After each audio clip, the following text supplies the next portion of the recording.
निफ्राय लानानै फैयै फैयै दिनै जेनाखि बड'लेण्ड सीएम काप बे बड'लेण्ड सीएम कापआ नैबे क'क्राझारनि साइ स्टेडियामाव फाइनाल मेचआ जानानै थांबाय।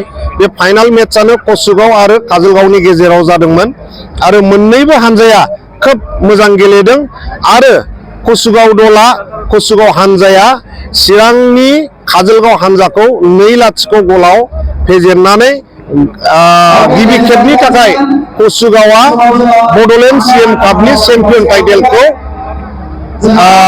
लानो हाबाय।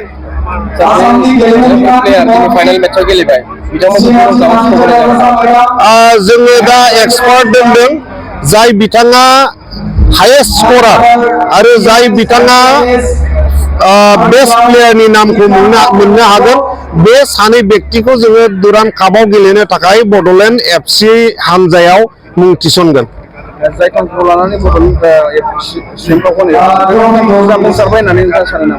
दिनै नोंथांमोना नुदों लोब लोब रायजो राजा फुटबल मोजां मोनगिरि बिथांमोना फैनानै जोंनि जेनाखि बड'लेण्ड सीएम काप फाइनाल मेच बेखौ नायफैदों।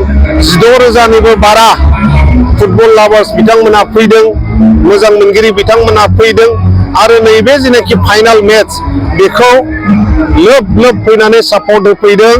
दा बेखौ जुदि जोङो नायोबा जेनाखि थांखि लानानै प्रमद बर' सारा बड'लेण्ड सीएम कापखौ खुंदोंमोन बियो जाफुंसारबाय होननानै बुंनो हायो आरो बेल' नङा, बियो जागायनाय फैबाय थानाय समाव आरो बिनिफ्रायबो साबसिन हामसिन खुंनो थाखाय जोङो आरोबाव दिनैनि जेनाखि लोब लोब रायजोफोर फैनाय बिथांमोनहा जोंनो आरोबाव गोहो जगायनानै होफैदों।